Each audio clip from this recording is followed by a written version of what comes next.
Today we're going to talk about verbal sentences. The verbal sentence needs a minimum 3 elements: a tense marker, a subject, and a verb. The tense marker could be a prefix or a standalone element. There are 3 groups of tense markers and altogether 31 possible tenses or conjugations. In this class, we're only going to learn about one conjugation and one of these groups. And the negation of each of those conjugations or tense markers differ depending on which of the 3 groups does the tense marker belong to. A subject could be a noun or a pronoun. If it's a pronoun, it follows the same 8 personal pronoun that we have seen in the past. Finally, the verb. A verb can have one of 4 possible forms, but in this class we're only going to deal with one of these forms. As an example, we're going to use the first perfect tense conjugation. The first perfect tense is an equivalent of the past tense in English. These are the conjugations for the first perfect tense. I moshi means I walked. Notice here, my prefix, the tense marker, is the alpha.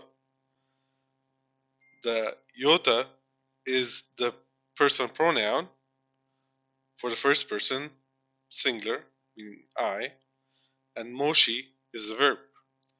This is a verbal clause. Ak moshi is you, masculine, walked. Are moshi is you, feminine, walked. Af moshi, he walked. As moshi, she walked. An moshi is we walked. Aritan moshi is you, plural, walked.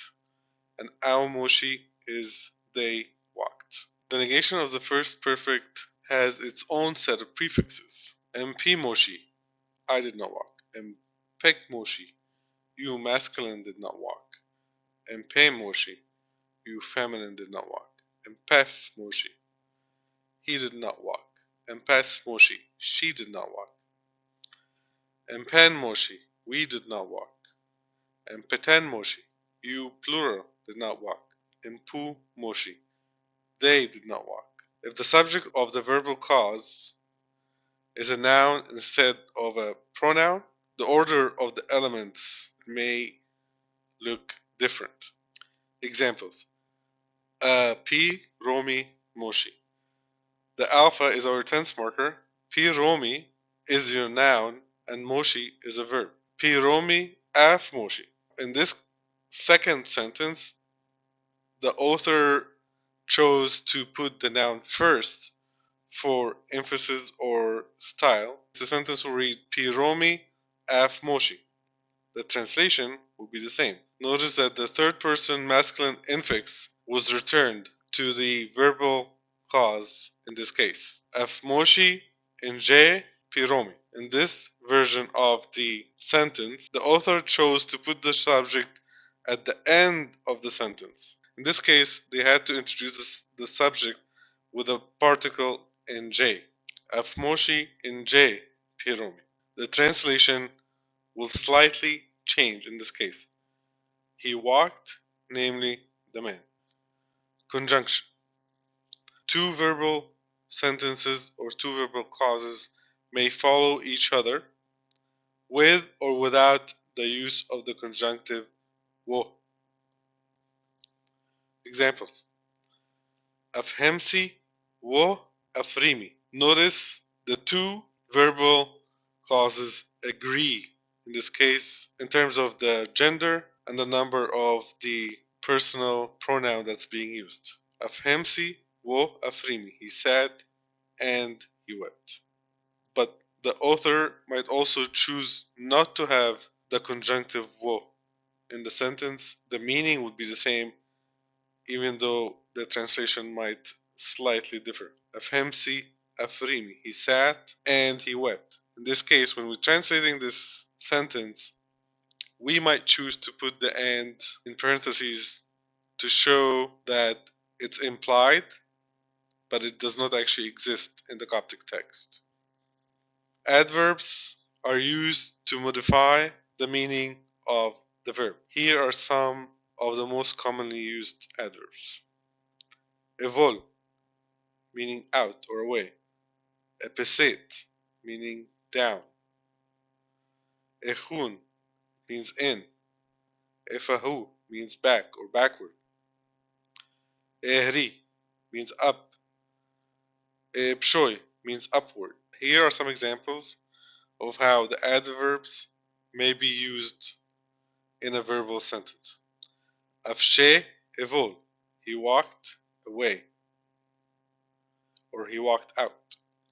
Af'i echun, he came in. Afot efahu, he ran back.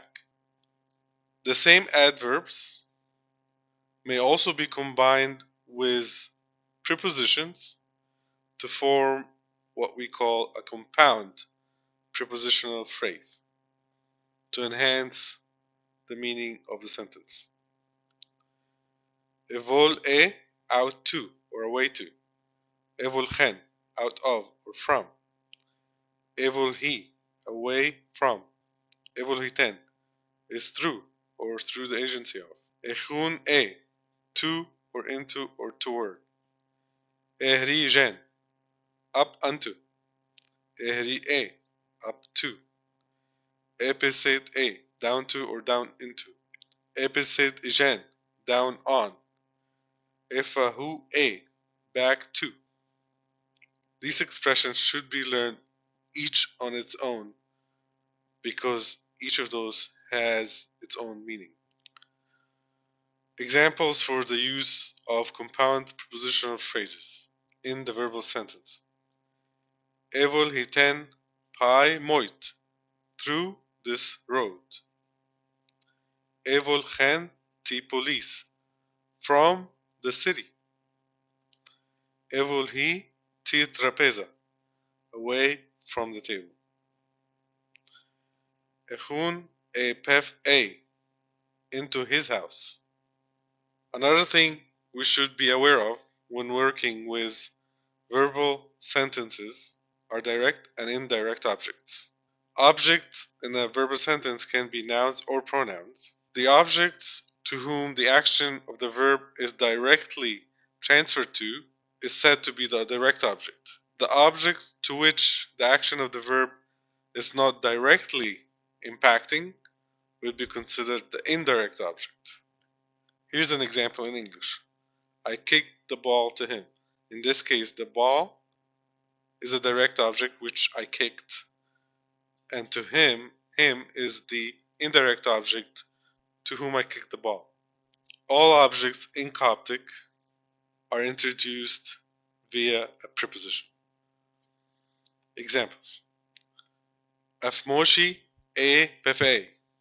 He walked to his house. Afot e ti eklesia. He ran to the church. Afot sha pefiot. He ran to his father. Anshe sha pi episcopus. We went to the bishop. Afmoshi ijen pi mo. He walked on the water. It should say the water. Declined prepositions. Another set of elements that can be used in a verbal sentence. Prepositions in Coptic may change form to allow a pronominal suffix to be attached to it. The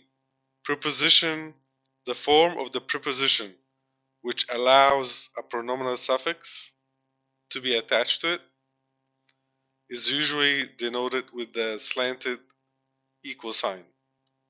The following are a list of the most commonly used prepositions. A, an ero. A would be the preposition that will attach itself to a noun. Ero would be the declined preposition which would be attached to a pronominal suffix. Idve and idvet, jen and ego. Notice that idve and ijen are standalone prepositions and don't attach to anything. En or a mo, introducing a direct object. En, meaning to or for. Nahren or nahra, before or in front of. Nem or nema, with. Insa or inso, behind or against. Ove or ove, against. Sha or sharo, to or toward. Chen or nchit, in. Hijen or higo, upon or on. These are examples of three of the prepositions when attached to the pronominal suffix. So emoy is me, emok, you masculine, emo is you feminine, emof, him, emos, her, emon is us, emoten, you plural, emo, them. Remember, emo is the preposition. These suffixes follow the same rules for the 8 personal prepositions that we saw before. The reason mo is not translated because it simply introduces a direct object. So there's no translation for mo itself. But when it's combined with the pronominal suffix, then there's a translation. Next, eroi, to me, erok, to you, masculine, ero, to you, feminine, erof, to him, eros, to her, eron, to us, eroten, to you, plural, ero, to them, ne, for me, nak, for you, masculine, ne, for you, feminine, naf, for him, nas, for her, nen, for us, noten, for you, plural, no, for them. Here are some examples of how a declined preposition is used in the verbal sentence. First, I'll show how the preposition is used in its original form. Afkot and ua. He built a house. Now we're going to replace the a house with a pronominal subject. Afkot and mof. He built it.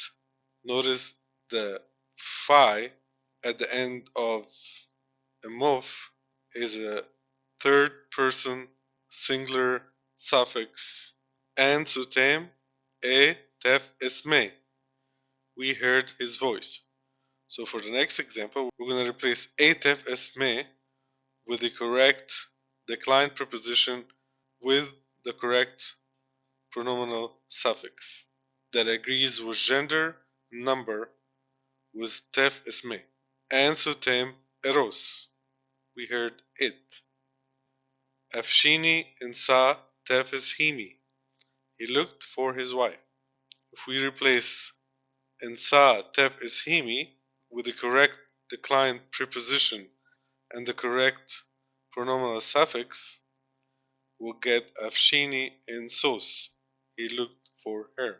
The order of direct and indirect objects in the verbal sentence may not always look the same. An example: IT MP Gom MP Romi. I gave the book to the man. MP Gom may be replaced with a declined preposition and pronominal suffix.